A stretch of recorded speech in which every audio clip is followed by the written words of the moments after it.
Hai, selamat datang ke sesi kupasan kita kali ini. Okey, hari ini kita nak sembang satu senario yang sejujurnya sangat-sangat menarik. Bayangkan macam ni, kita ada dua orang. Dua-dua diberi peluang yang 100% sama, bermula dari titik yang sama, tapi pengakhirannya ibarat langit dengan bumi. Kenapa jadi macam tu?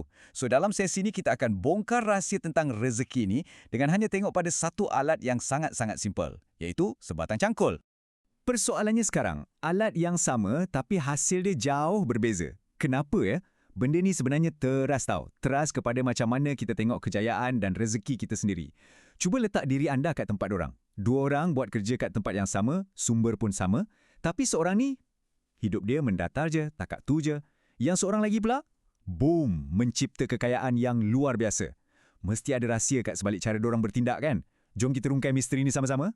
Okey, jom kita masuk bahagian pertama cerita ni. Permulaan yang sama. Cerita dia macam ni. Ada dua orang lelaki biasa, dua-dua ni dapat satu cangkul yang sama bentuk, sama saiz untuk gali tanah. Memang tak ada apa yang istimewa pun pasal cangkul ni, sekadar kayu dan besi je. Tapi poin yang paling penting kat sini adalah dorang bermula dari garisan yang betul-betul adil. Tak ada modal berjuta-juta, tak ada pengalaman bisnes yang hebat-hebat. Penulis teks ni memang sengaja buang segala kelebihan dunia moden sebab dia nak kita fokus pada satu benda je, perangai dan minda manusia. Kiranya tak ada istilah main kabel atau anak orang kaya kat sini, memang semata-mata satu alat je kat tangan dorang. Seterusnya, bahagian kedua. Cangkul untuk terus hidup. Okey, kita tengok lelaki pertama ni dulu. Dia tengok cangkul kat tangan dia tu dengan satu pandangan yang sangat sempit. Fokus dia cuma satu je, macam mana nak survive hari ni. Jadi rutin dia sangat mudah dan berulang-ulang. Dia gali tanah, dia tanam sikit makanan dan dia makan hasil tu sekadar untuk kenyang hari tu je. Benda ni nampak stabil, betul tak? Yalah, dia tak kelaparan pun. Tapi realitinya dia terperangkap dalam satu kitaran yang statik. Hidup dia tak melangkah ke mana-mana pun. Punca dia apa tahu tak? Sebab dalam kepala dia sentiasa ulang ayat ni. Cukup untuk hari ini. Nampak tak?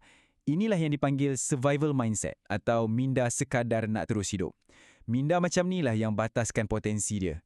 Fikiran dia automatik tutup. Macam switch kena off. Sebaik je keperluan jangka pendek dia untuk hari tu dah selesai.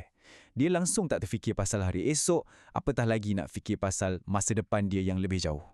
Sekarang kita beralih ke bahagian ketiga, cangkul untuk bina peluang. Jom kita tengok dari sisi yang berbeza sikit. Kisah ni jadi sangat-sangat menarik bila kita tengok lelaki kedua pula. Dia pegang cangkul fizikal yang 100% sama macam lelaki pertama tadi. Tapi cara minda dia pandang dunia, berbeza habis ya. Dia tak tengok cangkul tu sekadar benda yang buat dia keluar peluh. Sebaliknya dia nampak potensi tanah sekeliling dia. Dia nampak yang hasil tanaman tu ada nilai komersial. Dan yang paling penting, dia nampak peluang untuk bina satu empire yang jauh lebih besar. Maknanya, dia tak nampak cangkul tu sebagai cangkul tau. Dia nampak cangkul tu sebagai kunci kepada pintu peluang. Dan inilah rahsia terbesar cara dia berfikir. Dia tanya soalan ni kat diri dia dengan penuh rasa ingin tahu. Macam mana aku boleh gandakan hasil dari satu cangkul ni? Sangat berbeza kan? Lelaki pertama tadi letak titik noktah lepas perkataan cukup. Tapi lelaki kedua ni buka seluas-luasnya pintu minda dia dengan satu soalan yang sangat berkuasa. Bila kita mula tanya soalan yang betul, kat situlah bermulanya satu pertumbuhan minda yang luar biasa. Bermula dari soalan berkuasa tu, tindakan dia pantas berubah. Dia tak gali sikit-sikit. Dia usaha tanah yang jauh lebih luas. Bila ada lebihan tanaman, dia tak simpan makan sendiri. Sebaliknya, dia bawa pergi pasar, dia jual. Dari duit jualan tu, bisnes dia makin lama makin berkembang pesat. Mungkin dia beli alat baru, siap upah pekerja lagi. Sampai satu tahap, dia dah tak payah pun guna cangkul pertama tadi. Cangkul tu dah bertukar jadi modal asas perniagaan dia je. Hasilnya, pendapatan lelaki kedua ni meletup, berkembang jauh mengatasi keperluan harian biasa.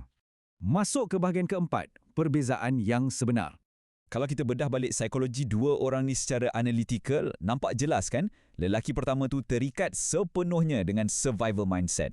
Fokus dia semata-mata pada keperluan, dia fikir dalam kerangka masa yang pendek sangat dan alat tu cuma diguna untuk kekalkan hidup dia hari tu je.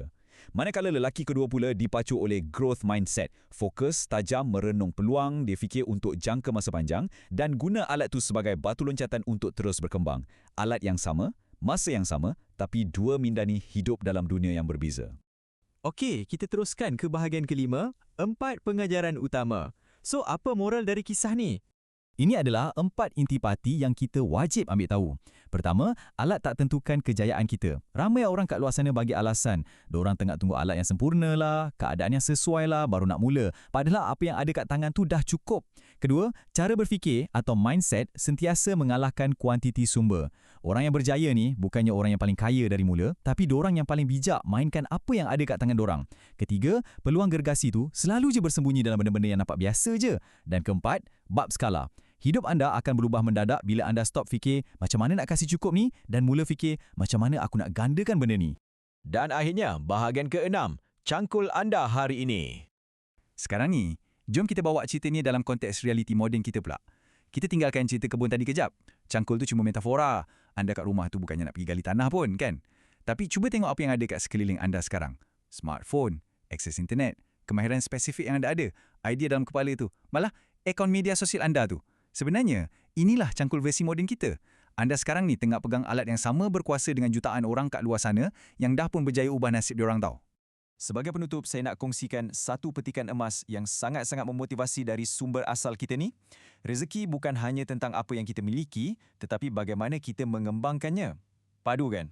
Ia macam nak ingatkan kita, tak guna pun ada alat bertaraf dunia kalau corak pemikiran kita tu masih lagi terperangkap dalam mentaliti yang cuma fikir tentang nak survive untuk hari ni je.